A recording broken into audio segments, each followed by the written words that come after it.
These guys sure do give a lot of great reviews, and so far. And it's been a while since I've seen a single review from these guys. They did influence me with my blog show in the first place, though. Well, let's see how my blogs are doing so far. Okay, here we go. Yes, here we go. Let's see, Pompeii may have gotten some hatred, but I enjoyed that one due to its history. Swan Princess Royal Family Tales, while being panned, but even though that film tugged at my heart. Mr. Peabody and Sherman is one example of a film based on a cartoon done correctly. So Muppets Most Wanted was an okay sequel. And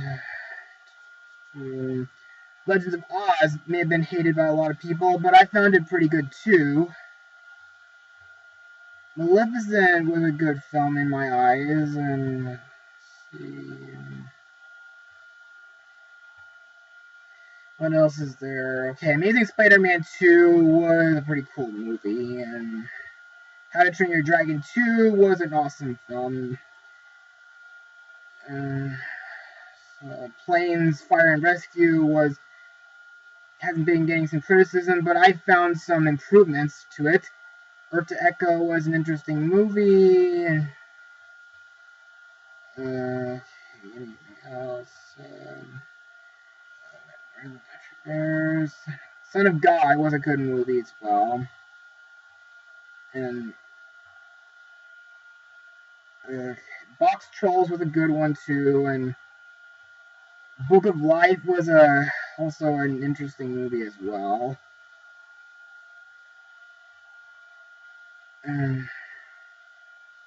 Nutjob may have gotten some negativity as Freebirds, even though I enjoyed those two movies. And also Big Hero 6 is getting a lot of praise from people nowadays, and I'm one of those people. And so far I've already filled out 2 requests already, and my third one happens to be on the list is Rio 2. Let's see, okay, I'm late. It's time to start the show. Cue the logo!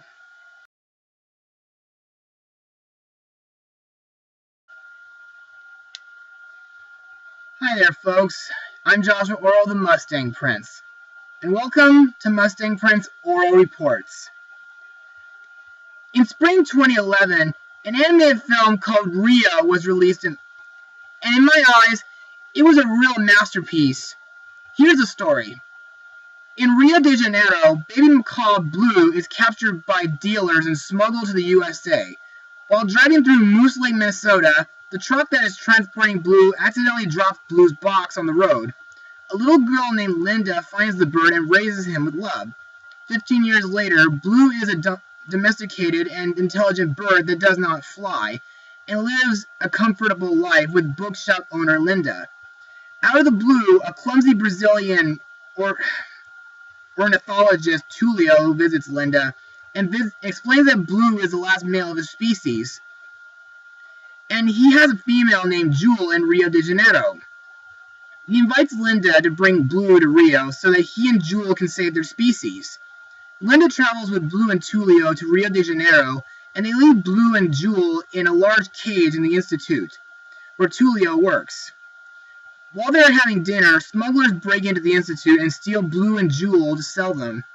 Linda and Tulio look everywhere for Blue, who is chained to Jewel and hidden in a slum.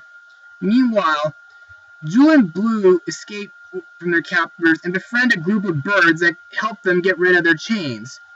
It is Carnival, and the smugglers and mean cockatoo Nigel do not intend to give up. They do not intend to give up on Blue and Jewel, and chase the bird through the crowded streets. Like I said before, this film was truly a masterpiece, but it was a bit predictable. But the animation was beautiful, and the songs were truly amazing, except for the villain having a rap number. Ugh. My rating, 86%. But just a few months ago, a sequel was made. But is it any good? Or is it inferior? Let's find out. Released on April 11th, 2014, the movie is Rio 2. So, let's get started. Blue and Jewel have 3 kids, and while Jewel tries to teach the children to live off the land, Blue lives like he did in America. Linda and Tulio, who are now married, go to the Amazon to bring a bird they nurse back to health to its natural habitat. While there, they think other birds like Jewel and Blue live there, so they go on TV and say that they will find them, and when they do, it will help get the area declared a preserve. But a logger not wanting that to happen tries to stop them. When Jewel learns of this, she wants to go there and see if there are any other birds like them. But Blue, who is a city bird, doesn't want to, but he decides to go, only to make Jewel happy. So, what did I think of it? Well, I enjoyed it. I mean, sure, it's not better than the original, but it's a much better film than what Michael Bay gave us this year. But let's move on to Mustang notes, and you'll see why I like this film. The director of the movie was Carlos Saldana, who directed Ice Age: The Meltdown in 2006 and Ice Age: Dawn of the Dinosaurs in 2009, and also the first Rio movie. Now, he did a good job writing the story and directing this film, but honestly, in my eyes, it could have been a little better. But still, nice job nonetheless, anyway. Now, as you may have guessed, yes, the animation for this film was done by Blue Sky Studios, the studio that I want to say gave us these 3 wonderful films. On January 25th, 2012, while speaking to the Associated Press, Sergio Mendes, who co-wrote a song for the first film, spoke about the sequel, saying, "I think the plan is for the movie to come 3 or 4 months before the World Cup. Fox has been talking about it, and it looks like it's going to happen. We're going to have a meeting, I think, next week, and Carlos is coming to town to tell us the story, and it looks like it's a go." In October 2012, Variety stated that Carlos Saldana had officially signed a 5-year deal with 20th Century Fox that allows him to helm live-action and or animated films, with the sequel being part of that contracted agreement. As for the story, well, like the first film, it's a bit predictable. I mean, the first movie may have been like a mix of Titanic, Arthur, and Wall-E, but this movie, well, due to its environmental message, it's like Avatar meets Ferngully the Last Rainforest with a smidge of the Lorax, in a way.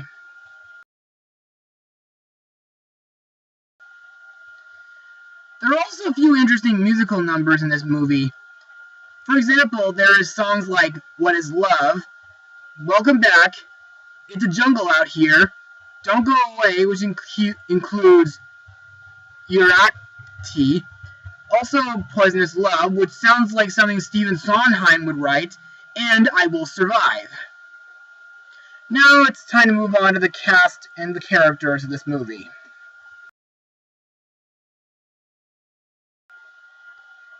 Our main character, Blue, is once again voiced by Jesse Eisenberg.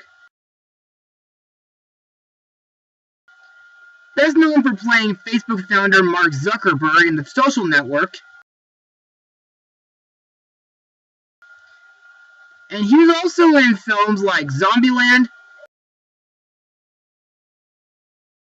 and Now You See Me. Blue's role in this movie is similar yet different from the first movie. I mean, sure, Blue's a dad now and has a family to take care of, but he's still got his calm, yet awkward and nervous attitude he had in the first film. And he's also smart when it comes to doing human ways of life that his owner Linda taught him. Blue's wife Jewel is voiced by Anne Hathaway, who you know from the Princess Diary films.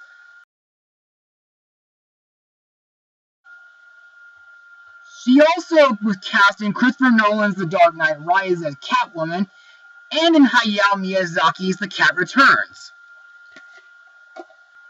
However, unlike Blue, she's more like a free-loving bird and doesn't do many human ways, but she does her best to help Blue fit in with the other blue macaws that they meet in this film.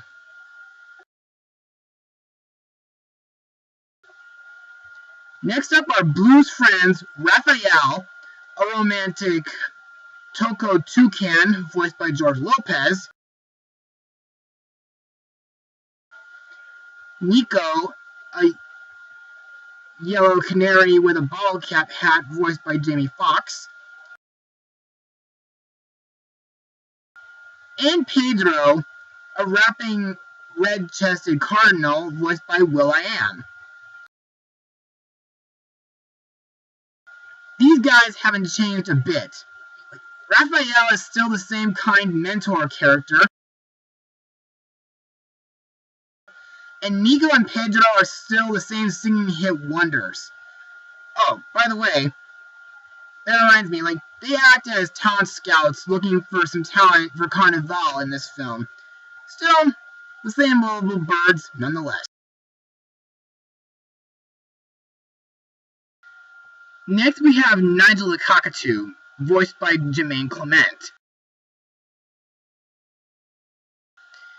He is an evil, sulfur-crested cockatoo who seeks revenge on Blue for crippling his ability to fly, after what happened in the end of the first film. However, he doesn't serve too much as a villain in this movie. I'll explain later.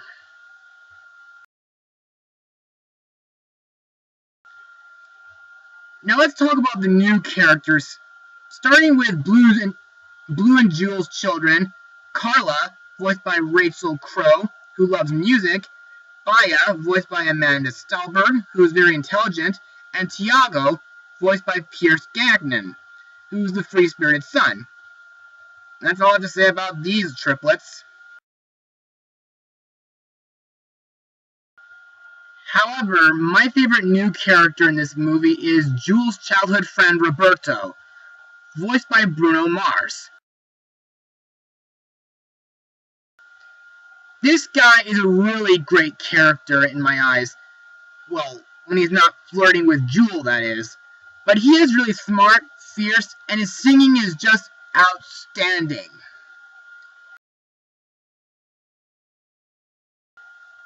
Next we have Jewel's father, Eduardo, voiced by Andy Garcia. This guy is not one of my favorite characters because of how he is around Blue. He mostly mispronounces his name, and also doesn't like Blue for being a human's companion. But deep down, I think he's just okay. Not great, just okay.